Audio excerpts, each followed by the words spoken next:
fun. Yes. Okay, so please hear me. Yes. So thank you. My name is Ehnberg. I work as a researcher at the same department as Erik, but in the division of electric power engineering. So my background is electric power engineering.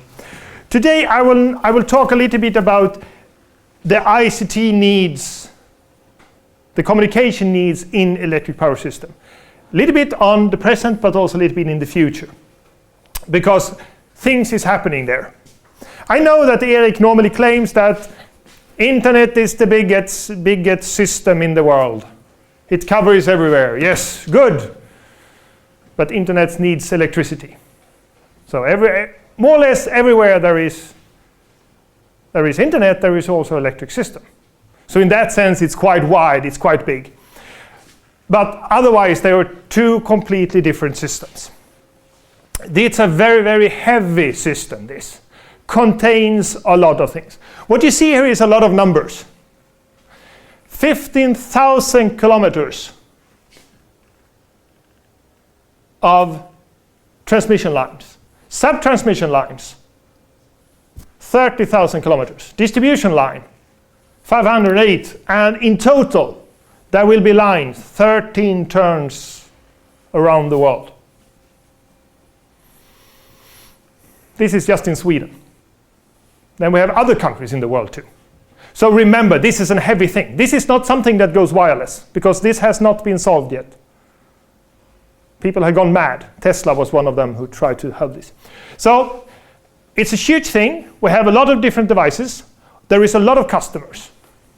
We normally assume 5.5 million customers, because that's the number of customers that we have in Sweden. But actually, who uses the electric system? That is more or less everyone, or their system connected.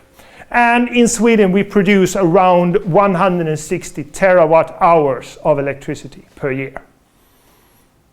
We use around 140, which is, then we have 8 to 10% losses, and then we export some, mainly there. What also needs to be quite remembered that this is a very reliant system. What you see here on this graph is actually the average number of minutes of interruptions that we have of electricity in Sweden. You should add the dark blue and the light blue bars together. So 2016 was my latest number. I haven't updated it since then. We have in average 72 minutes per year outages. Average per customer in this case. So the reliability is very high. There is a lot of lines that needs to be operating to make this work. Of course, we got parallel lines. Lines backing up each other to make this possible. But we see we count. Every single minute counts in this aspect. At least the minutes over 3 minutes, then it counts. But still, this is what we need to do, and there is a, let's say, society push to make it even smaller. What happens, does anyone know what happens 2005 and 2007? Remember? Some do. There were some big storms.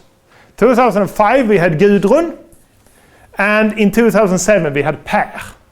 Two major storms who made a lot of problems. And these created so much problems, even though the average number was less than 1,000 minutes per year, this extreme year. But the consequences were so big, so we changed the legal status of the grid in Sweden, which means to now it's illegal to have outages longer than 24 hours. It's illegal. You're breaking the law. Not you, but the one who is in charge of it, of course. Because they have an obligation to supply you, and they can't do it, because the society is so dependent on this system. And that will come back. And this will have a crucial impact when we discuss the use of our communication system. It's a big system. We also see a lot of other things happening that will require. When it comes to production, we go from central production, big units, nuclear power, hydropower, to small distributed one. wind power, solar power. This requires so many but smaller system. We also see a production that we goes from controllable production. Previously we could control the grid by always controlling the production.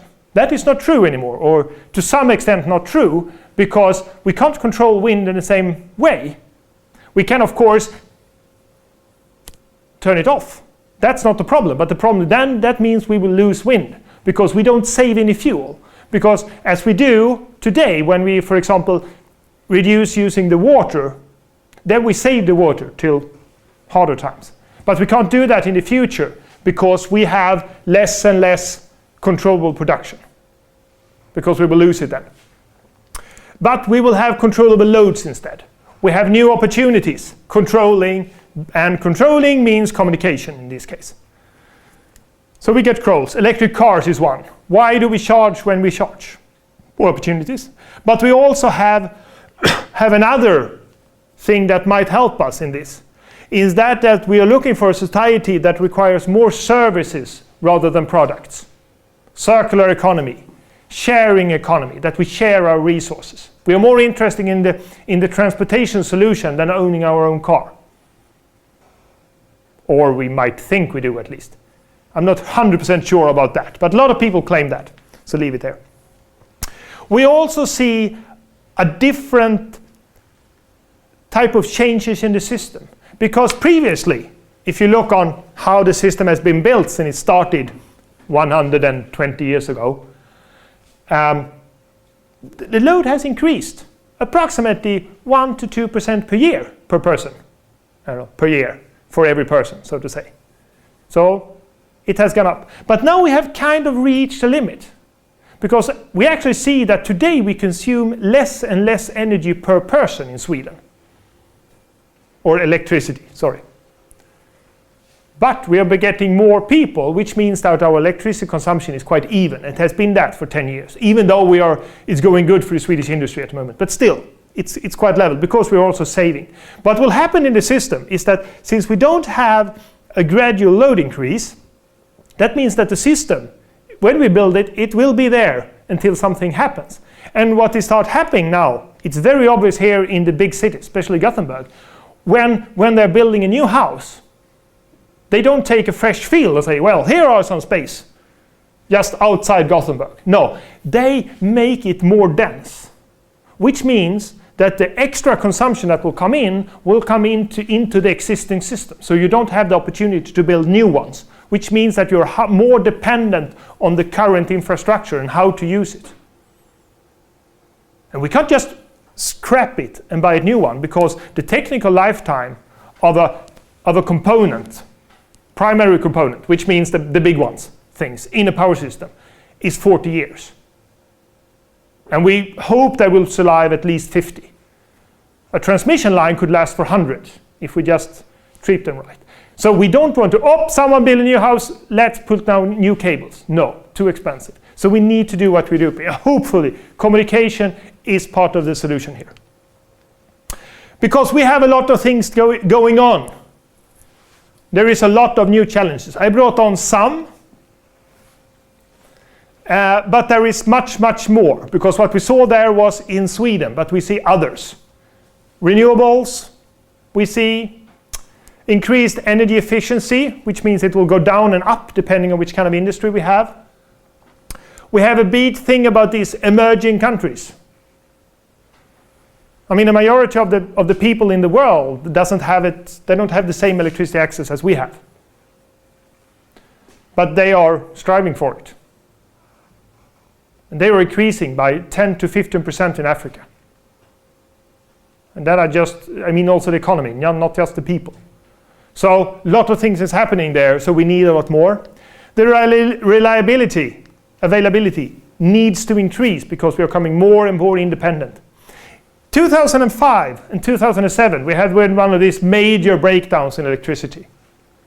That actually made a mark in our GDP in Sweden that year. So it's that costly to have a major outage. So we need to keep that up or even have it. But we also got more opportunities, more interconnections, which means more ways of solving problems. And we also got communication, cloud computing, Internet of Things, more things talking to each other in that way.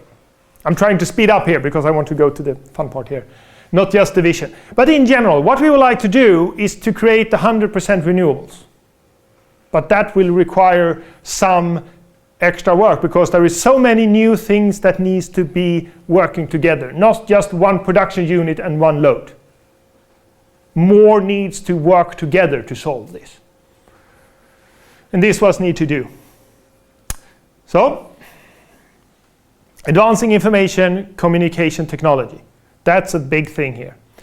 And if we look into the future power system, we will see a lot of new things coming up.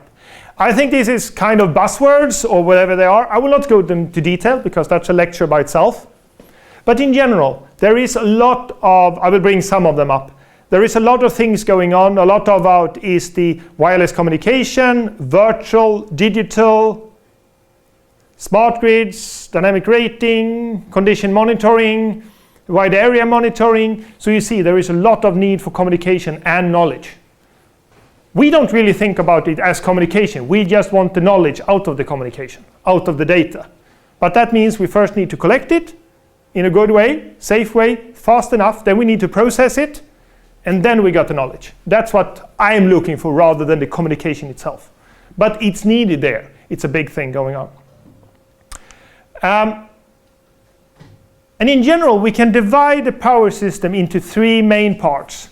The first one is the transmission and the sub-transmission system. That is these major power lines that you see, the big ones. For example, the one, if you take E6 downwards, when you pass Ringhals, there are 4 major power lines crossing the highway. Have you seen those? Those are typical transmission system. Big power lines. And we have a lot of them. 13,000 kilometers just in Sweden. And what is happening there, previously there were not that much measurements on them. You measured in each nodes in the substations, you measured the currents. But what is happening now is that we are making much more measurements, much more precise measurements to make it synchronized. Because the problem with this communication is that there is a delay in the communication that doesn't exist in our world, in the real world, so to say, in the power system. Because when you should measure some in one place and you need to compare what is happening in the other place, then you need to know what has happened when you have measured, because to see what is actually going on. So therefore, what we have, what we call phase measuring units. This doesn't do anything else than measure voltage and currents. You have done that in the courses. So that's not the problem. The thing, what is cool with this one, it's not very often either. It's 60 hertz. That's not the problem. The thing is that each has a GPS timestamp. So that means when you start communicating and you start acting on it, you know when that was the truth, so to say. When was the data? Because what we're actually looking for is part of a sinusoidal curve. We're inside that, looking. And we have an accuracy of 1 microsecond here. And this is needed to do dynamic studies of the system, but also to see what is happening in case something will happen. If there is an outage somewhere, something goes down, then you can see what has happened. If a line is broken, what will happen then? To track this system. Because the idea of this is, of course, to backtrack this, to see what has happened and how can we make sure that the next time something like this happens, it will not bring down the grid or make the consequences less, at least, depending on what we need. We also use it for wide area measurement system, and this is a way to get in real time to understand what is happening in the grid right now. Preferably before anything drastic happens, to be able to predict what is happening. Because, I mean, it's quite easy to just say, now it went down. Yeah, but we know from experience that since it's a big complex system, things are happening before. We might see instabilities, oscillations in the system. So be able to detect that before something has happened. That will help us to prevent a line from tripping or a generator to disconnect or something. So therefore it needs to know. So there is a lot of things need to be done, which also means also state estimations is the same, and that is that we are able to do calculations to know information in one part of the grid that we don't have any measurement points in, which is good because then we can see what happens along lines, but we can also we don't have to push measurements points on all possible points to know some information what is happening, and that is good because then we get more information out of this system. So therefore we have this. So there is a lot of data that need to be transferred. And this is data that is running in the system 24 hours a day, 365 or 367 days per year for more or less eternity. And the problem with this, it's not just, well, we just save all the data. Yeah, that can be done. But it could also be that nothing happens in 20 years. But then after 20 years, when something happens, you need to be able to backtrack to see, has this been closed before? What did we do then to intercept it? So there is a lot of data handling this problem. There is a lot of data that needs to be handled. Distribution system, that is the middle part, so to say. Normally we see it as the one that is, for example, inside Gothenburg or inside a municipality. Around 20 to 30 kilovolts. So it's mainly the cables, but you also see the small power lines. They are part of the distribution system. Here they have decided to call the new development smart grids. I don't know if you've heard this before. It's a buzzword that showed up 20 years ago. The good thing about smart grids is that no one really knows what it is, which means that everyone defines by itself. Here are 3 definitions. So we see more of it. But there is a lot of focus on communication and the use of communication this. And I will take some kind of examples here where we use it or where it needs to be used. But first, some introduction to this. Well, here are the different types of definitions there are more, but these are the main one. You might have heard of IEEE. They are big in your area too, but I guess they're also big in electric power systems. So they are there too. And there's a lot about digital information, communication. This doesn't mention it specifically, but it's all about how to efficiently deliver. So it's a lot about talking to each other and communicate. Why are we doing this? What are the drivers here? Because the drivers in the transmission and subtransmission, that was reliability. Here we have a lot of things, because this is a huge system. 500,000 kilometers just in Sweden. So it's a big thing. So there is a lot of things needs to be done, both environmental, reduce losses, reduce land. Today in each area we need a certain square meters just to put a substation. And today, you know the value of land in Gothenburg. So why should we use that? So able to minimize that will help a lot. Less land, raw materials, visual impact. There are actually people who don't like looking on power lines. Waking up in the morning, looking out of a huge power line, and they think it's not nice. I've heard of those people. And we need to take them into consideration too. Electromagnetic fields. Are they dangerous? We don't know, but they could be, so we need to be careful. And many of them, it's also economical reasons to do this. Less losses, of course, but we also need to be able to use, for example, low electricity prices. More renewables will give more volatile electricity prices, so they will vary more. And then we want a system that could handle when there is a low price, high availability of electricity. We use a lot, and when the price is high, there is scarce of electricity, we use less. But we need a power system that could handle this. Reduce the need for regulating power. That is kind of the same thing in that sense, which means that you need to reduce your, when there is a need, you lose a generator, for example. When there is a need for extra power, you can also reduce your load.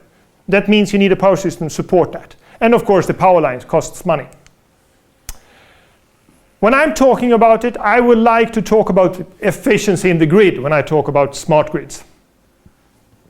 Normally when I define it, this is mine because there are so many definitions, so I need to make my own. I try to define the idea is to use existing infrastructure more. Could be done by other new products, new use of existing products, or new ways of thinking. This is of course the way hardest thing to do. New gadgets is always fun. New gadgets developed for something else, that's quite fun too.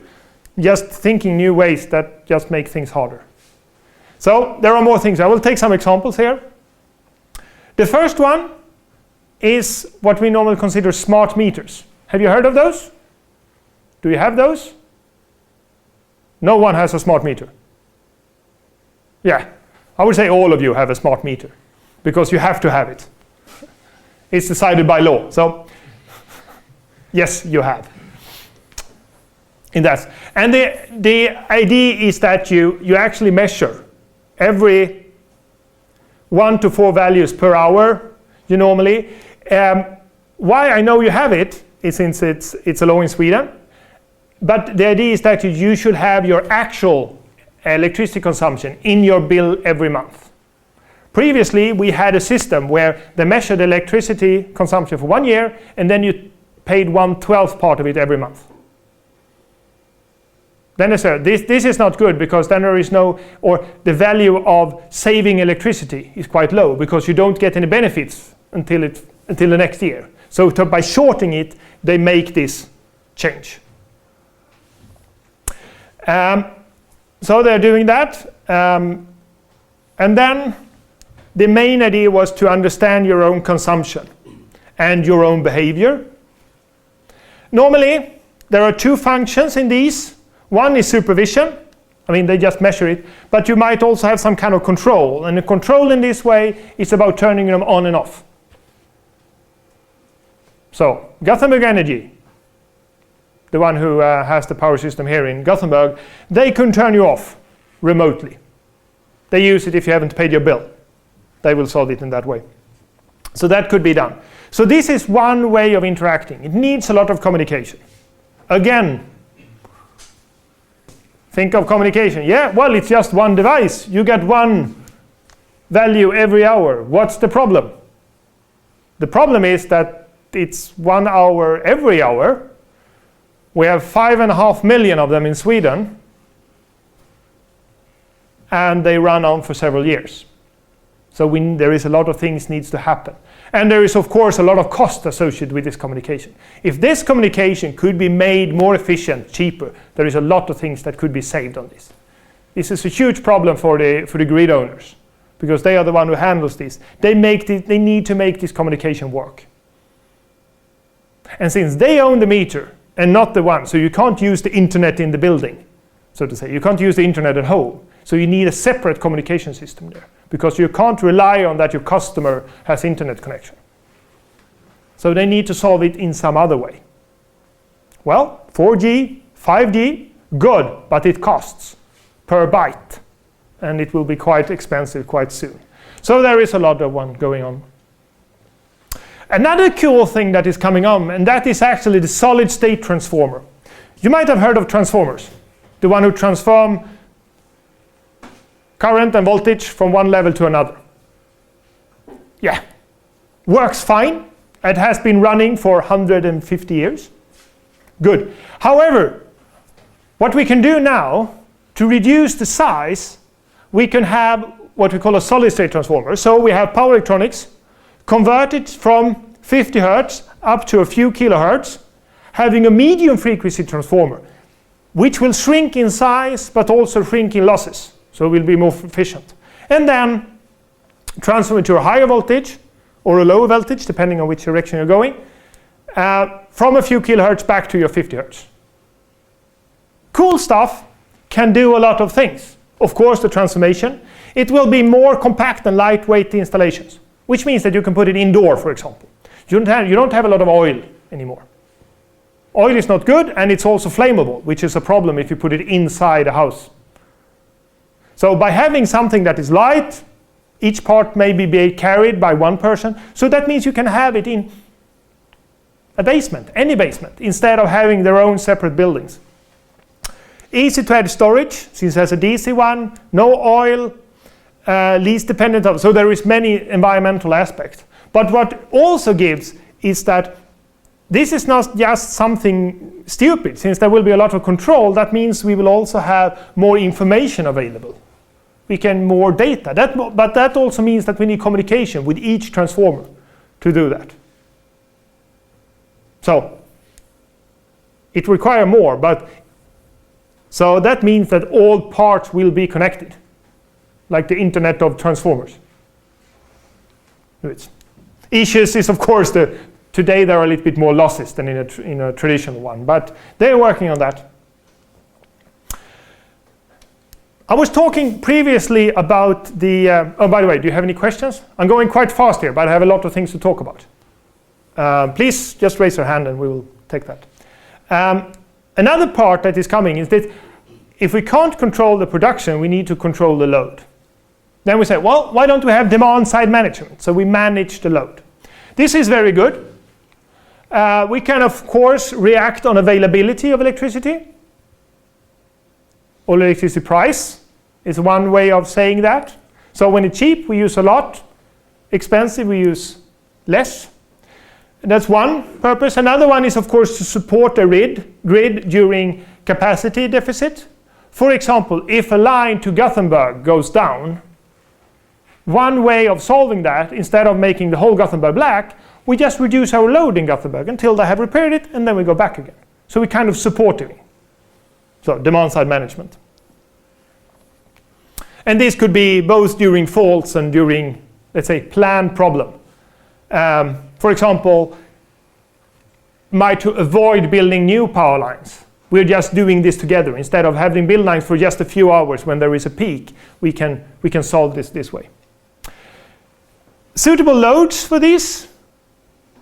Yeah, large heat pumps, especially connection to thermal system is good because you have a lot of storage in the thermal systems. Already today there are large heat pumps connecting the electricity grid to the district heating grid here in Gothenburg. And they are the one that is most easy because we can store a lot of thermal energy into the district heating system. So therefore they might be the one. There are industrial processes that we can turn down if needed, or they can go on reduced speed for that purpose. We also got electric heating, more direct. Of course, it might have a more direct impact on your living conditions, but it could be okay to maybe have 70 degrees at home for a few hours to save the electricity of the city. So there are purposes. Dishwashers, in case there is a problem, they can turn off or reduce or go into a more less power consuming program or do things. By the way, have you seen the proposal from IKEA? Which one? Which one? About the dishwasher? No, you haven't, no. I just got a mail from IKEA who said they wanted some technical nerds to solve their problem with the future of dishwashers. They want to do something cool with that. I don't know how. They don't know it either. So if you're interested of developing the next generation of dishwashers for IKEA, you can contact me, or a lot of other people have got that too, since it's a cooperation between IKEA and Chalmers, because I think we are strategic partners somehow. If you think that this is a cool thing to do on the side, please let me know. They're looking for people. Charging of electric cars, of course. Why should we charge it when we can do it? I will come back to that. But in general, almost all loads could be delayed somehow. Maybe not hospitals, police station, fire brigades, and those kind of things. But otherwise, I think most can do it. But how can we achieve this? Well, we need to communicate, we need to do, and we need to choose which one is the smartest one to do things, to impact the least. Here is an example to electric charging and what will happen if we don't do this smart in a good way. This is done by a colleague of us called David Sten. He's working as a researcher in the same department as me. He was looking for when should we charge our electric cars.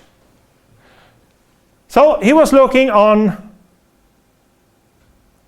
parked vehicles in the residential areas and the load profile. And surprisingly, people are at home during night and have their car with them, and they are not home. And if you go to a residential area, it's the opposite. Actually, because we see that most people park their car at the work, and then they are not there in the night. But some are there in the night. And if we look on the load profile, it's low during night and then goes up during the day, and then you have a peak in the afternoon. People are cooking. People are getting home. We have a peak here, while in the residential it's in the middle of the day you have the peak. And if you don't do like we charge today, if we consider these numbers, which is slow charging, and you charge as soon as possible, every time you park your car, you charge it until it's full, and then you stay there ready for driving next time. This means that you will have peaks at home. It will actually make this peak even greater. Because when we have the maximum load in the afternoon, we also charge our cars. Even though we don't drive it until here in the morning. So we don't start driving until 7 anyway. So why do we have it charged here? As you see here in his modeling, every car was fully charged at 12 o'clock in the night. Even though we don't need it here. So we have several hours not used. And in the commercial areas, most people drive to work. So we have some here in the morning when the people come to work, and then a little bit during lunch. The problem with the lunch hour is that also coincides with the maximum load. So by doing this, we end up in a problem that we have the maximum electric charging at the same time as we have the maximum load. That needs to be solved. So one way, maybe the sustainable way, is try to minimize the losses in the system. So we try to distribute it as well as possible. And based on this, if you recharge the cars that are staying home during the day, they are charged during the day on this mine, and the other ones are charging during the night. And in the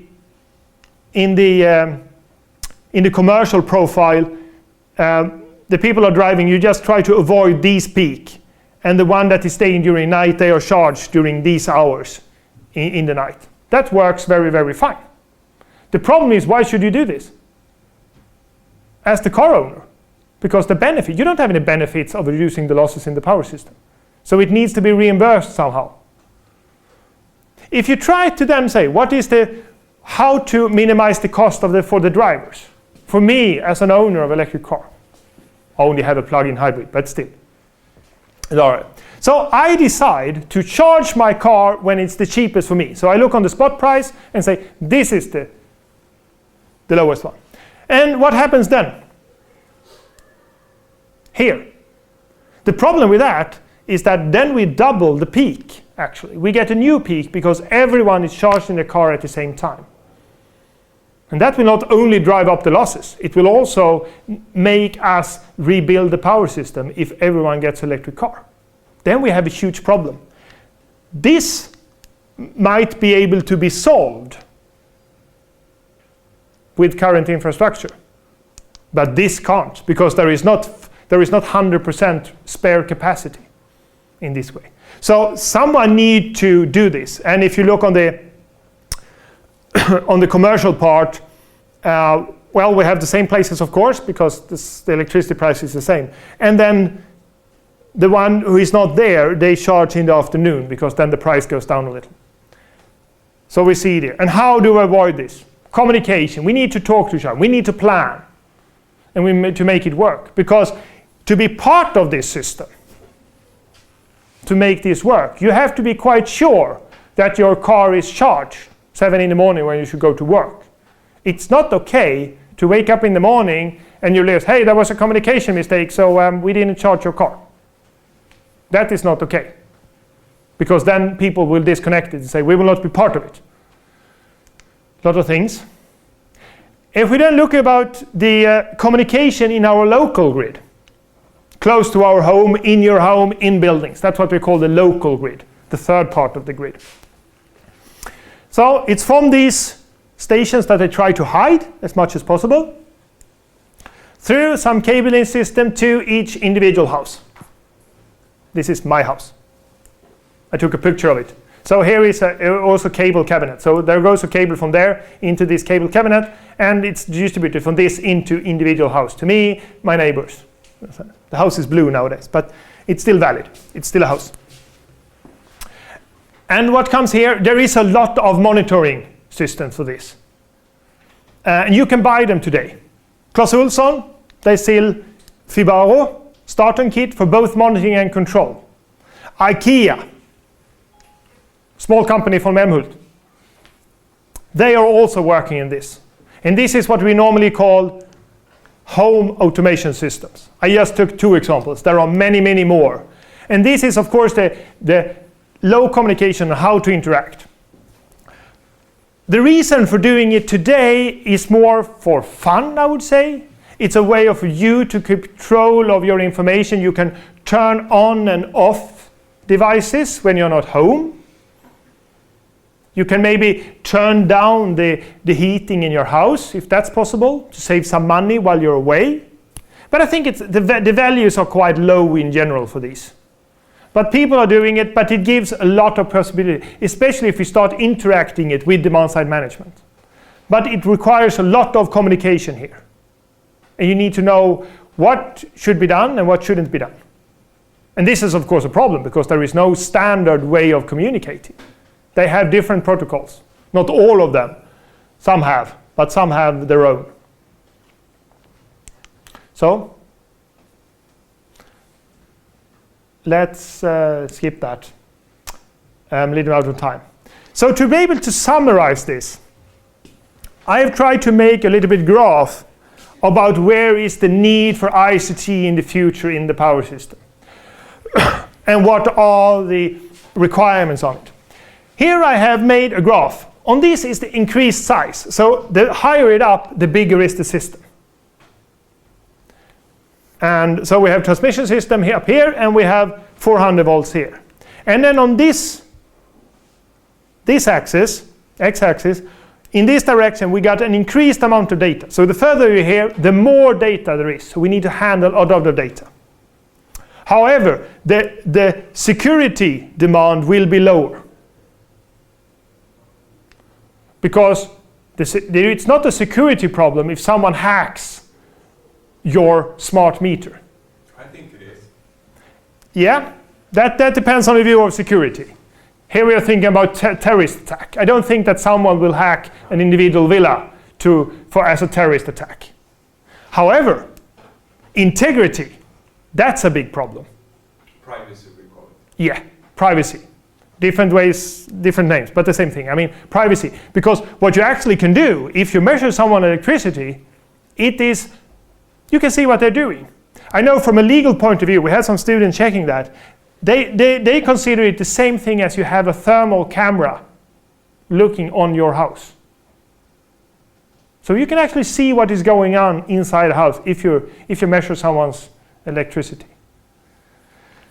So security, depending on your view, I think so. But also demand of speed will go down. Because the requirement is less, and this has a lot of things to do with availability and reliability in this system. So if we then map these, transmission system, sub-transmission, distribution, and 400 volt system, the local system. Transmission system, they use it for mainly 2 purposes. One is the protection. This is communicate. Now we are talking time spans of milliseconds. You need to have your information. You need to be certain of it within less than 100 milliseconds. So, and you need to be quite sure it's there. So you normally have designated fibers where you send the information. You have maybe 1 signal per fiber. You got your own fiber for that. You don't want any interference by anyone else. Not because it won't happen, but it could also be that if there is an interference, you might actually by mistake trip a line. And that will have social implications, society implications. But you also use it for control and supervision. But due to the security demands, they are normally separate. They have their own network. They don't want anyone else in there. Of course, the problem is, of course, security. I will come back a little bit to that. When we go to the subtransmission, it's partly the same problem, but normally when they are handling measurements values, not control and supervision, just measurements, they can do it in a shared network. Sometimes they use other providers too. But of course, security is an issue. Because if you start hacking here or get into this system, you might not be able to disconnect Sweden, but at least part of it. I mean, a whole region like Gothenburg could be disconnected. And then we have huge problems in that case. So we have a security issue. So therefore we need to be careful here. Distribution system, we don't use protection in the same way because it will be too costly. We have other protection systems. We don't really need it either because it's we have more parallel lines and those kind of things. So it's a little bit less. So, but then we are still either separate network for the controller supervision and measurements in the shared network where things going on. But when we come to the 400, the local system, then everything has to run on shared networks, more or less. Somehow, communication between customers, they might go between even over internet, however that is going. But measurements, they use a lot of those. They could be power line carriers, 4G, GSM, whatever they're using. So, because here again, the security low, but the integrity is a problem here. How do we handle this? But we also see, since this is where we have the huge amount of data. I was talking about 1 measurement point per hour. That was okay for just one household. But if we have a home automation system, that means you might have 20 measurement points in your home. So that means every second or every minute. And then if you run it for a few years, then it will become a lot of problems. So there will be a lot of data. So my looking into the future is that here we will see a lot more that is going on. Because this is quite well, it's already built up.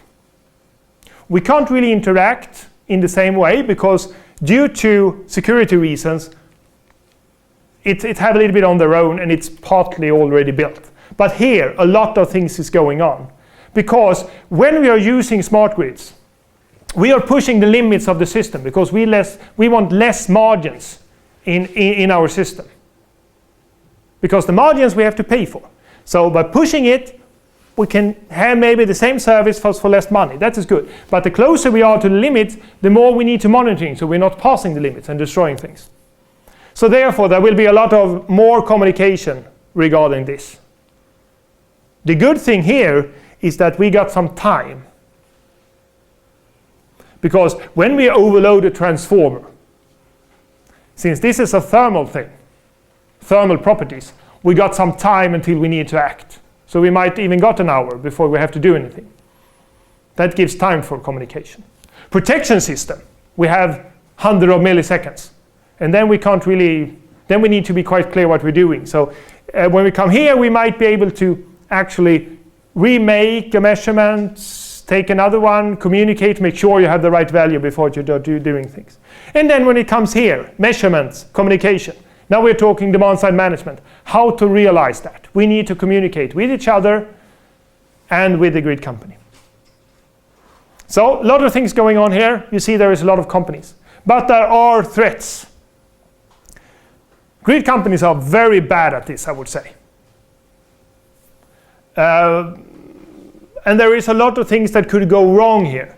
So far, we have had very few problems, security problems, when it comes to the power system. Yes, of course, we have had some hacker attacks, but they are fairly few compared to their, I would say, their potential. Because what actually happens, if you hack and destroy the Swedish grid, it takes a day to restart it.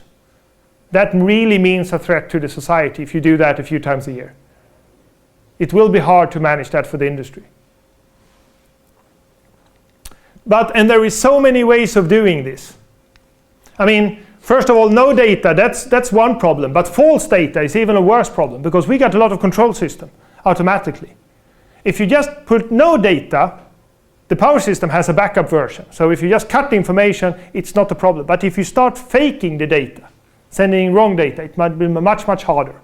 So in some way, we need to quality ensure our data also. So the one that comes in is correct one. Eavesdropping, of course, privacy, integrity, whatever we call it, and it can be controlled by others. So there is a lot of things going on. My theory why we don't have that many terrorist attacks on the power system is that I don't think terrorists would like to be out of power either, because it creates a lot of problems for them too, because everyone needs it, and this is of course the sensitive part here. And how is the security? Bad. This happened a few days before I had this lecture last year. It has happened as big things since then. But this was actually happening because Svenska Kraftnät, the CSO, the one who owns the transmission grid, they didn't know this. They didn't even know what kind of information they were sharing to their employment and what they actually mean. So they have very little knowledge about this. And this is a big problem. Because if they get problems, Sweden get problems.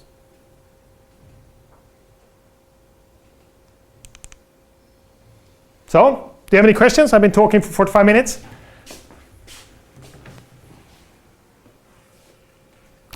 No? Then I would like to say thank you.